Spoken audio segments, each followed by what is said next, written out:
Hi everybody, it's Mark here, and we're up to this guy, the Hermit. I really struggled to find a connection between this card and the Wizard of Oz, but I guess you could think of this as the moment when the wizard first goes off into his balloon on his little quest wherever he was on his own, ultimately landing in the land of Oz. That's the best I could come up with. He was a kind of an older chap, so it kind of makes sense. And there was the solitude piece of that too.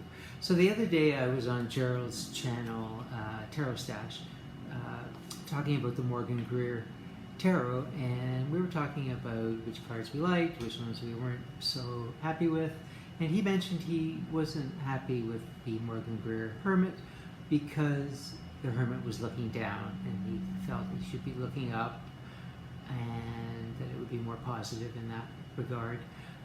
So I was surprised to find that the Rider-Waite-Smith was also looking down. So that was a bit of a head scratch. And I thought, gee, I wonder how many are looking down and how many are looking up.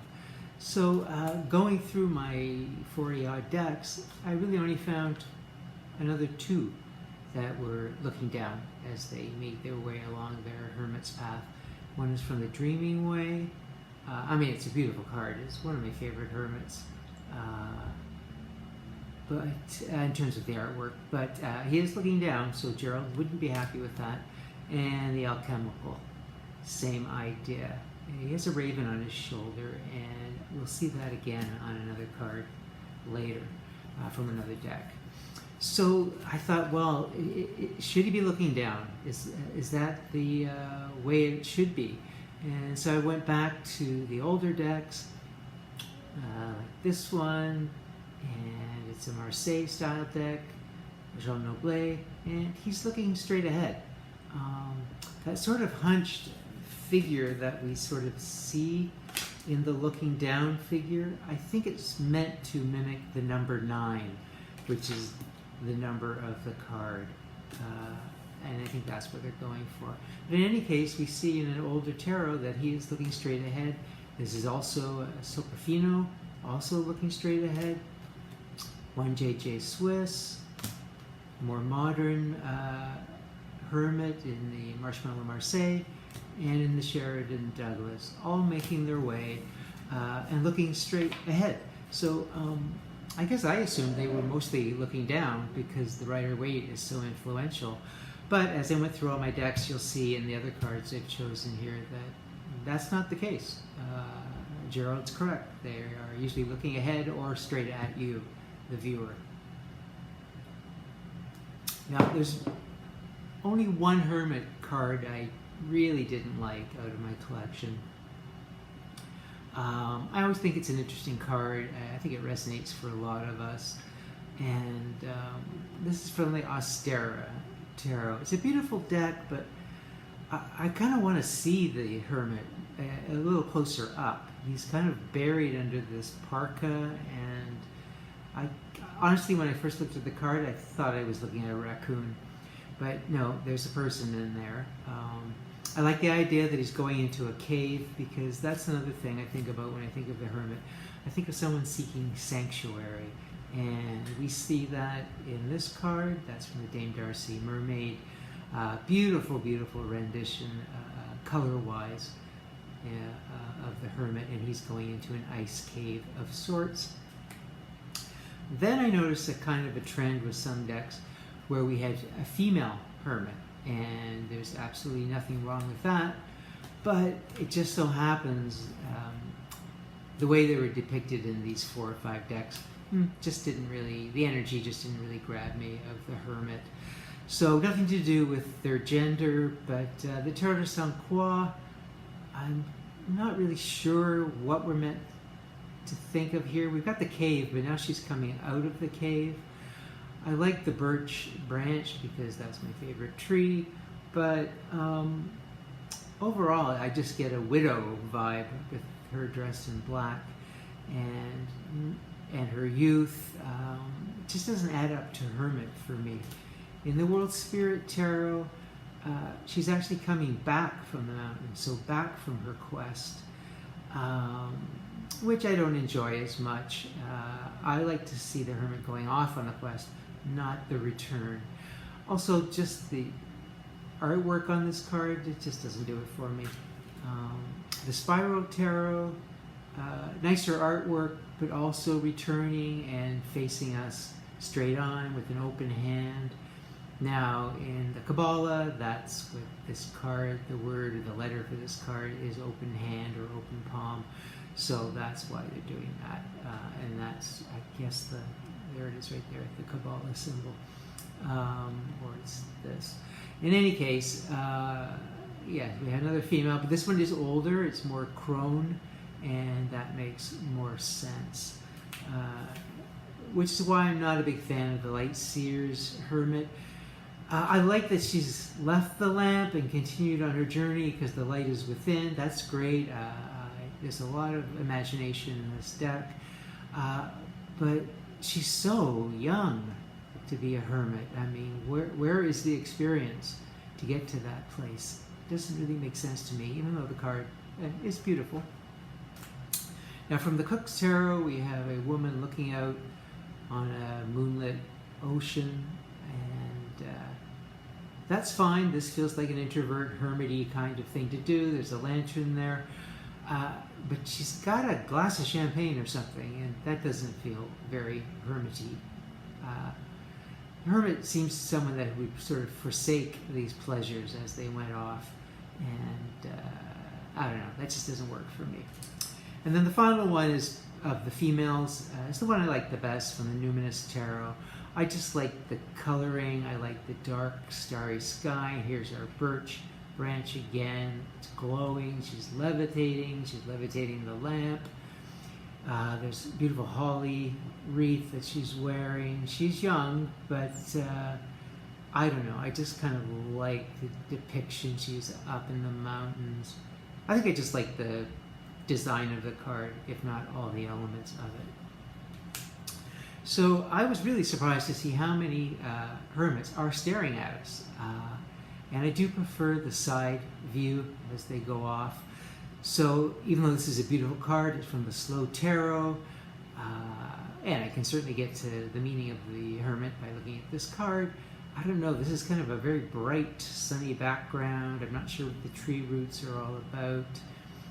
He's fairly young, so beautiful image. I'm not sure it really hits home. I like the one from the Mythic Tarot because he's just got this death stare, if you can see that. I don't know if it'll focus for it, but he's staring straight into your soul. And I guess Hermit's pilgrimage is about looking into your soul, more yours than others. But I just like the artwork there. That's really, really beautiful. Now, if you want a hot daddy hermit, then the Divine Diversity Tarot is for you. At least he's old. He's got a great beard there. A wise owl perched on top. The abs, a bit much. From the Cosmic Tarot, I kind of like this moment of contemplation. He's sort of arrived to his sanctuary, these beautiful blossoms in the background, and he sits with his lantern and seems to be channeling from above to below. And when you see blue skin in the Eastern religions, that usually means that someone is holy, or it's a holy being, that type of thing. In the fifth spirit, we get the same idea, off contemplating with the lantern. This one is kind of a ghostly lantern. I do like a snowscape in a hermit. It just feels a little harsher, a bigger struggle for the hermit. I like that he's got a little Virgo patch on his arm there, which is what the sign that goes with the hermit card. I really like the Hermit of the Old Path because he's opened his cloak. He's still on his quest. These animals are attracted, but you see all the elements inside his cloak. So everything is within, and I think that's a beautiful depiction for the hermit to have. Okay, now let's get into the oddball hermits. From the Connolly Tarot, we have somebody else with the hermit. The hermit is passing his torch, or showing his torch, or they're taking his torch. Took me a while to get my head around this, but I believe this is meant to be the younger version of him. So it's about the wisdom that comes with age and that type of thing. I like the Cosmic Tribe Hermit. It's surreal. Again, like the old path, he has nature within, looking out at a beautiful moon, starry sky. I like it. There's kind of a gateway here to go through, and really nice glowing lantern there. So that gives me the feeling of the Hermit. So now we're into the cards where it's not so much the old man walking with the lantern up close, but the feeling that you should get when you turn the Hermit card over. So I get Hermit vibes here, and in the Sassorabito, same thing. We don't even see if it's a male, a female, age, anything, but we certainly get the seclusion. And that's really what I want from any tarot card. Just give me the feeling I'm meant to get. The Prisma Visions, they're very, very far away. So yes, I would prefer it a little closer, but it's serene atmosphere, and I guess I could get to Hermit energy there. It's just a little bit too far away for me.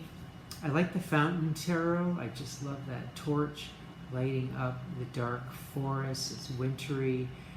There's kind of a light staff here. We don't see him, but you certainly get the energy of sort of going into the dark by yourself with your own light to lead you. Modern Spellcasters is a nice version. We're getting into what I think of the Hermit card should look like, or what appeals to me now. And I like that he has an hourglass. You have that passage of time element. He's appropriately aged. He has a candle that he's protecting. I kind of like that energy, the protective energy there. So I really like that. Anna Kay, same thing. He sort of found his sanctuary. He's just on a cliff by his cave. And it's very serene and contemplative and very hermity. The Efflorescent Tarot Hermit, same. We've got that winterscape, nice lantern, walking the path. Beautiful. I have to mention the color blue is very common for hermits in the tarot. Now, the final two are my favorites. This one is, oh, there's my cat, say hello. She yawned and she's not having it. So the Hermit in the Tarot de Ozarks, which is a kind of a more Marseille style deck, is just gorgeous. I mean, look at those colors and the illumination in that dark space, all that bright yellow. I mean, it just hits me between the eyes when I turn that card over. I just love it. And probably my favorite, although that's close to a favorite, is from the Stretch Tarot. This is a actual person, and the lantern is giving lots of light, and it's really the center of the picture, or the focus of the picture. I love the green, acid green color back here. Just the wisdom in these old eyes. Really, really like that card. I really get an energy off of it. So that's it for now. So bye from me, and that's Violet, and I'll see you next time. Bye.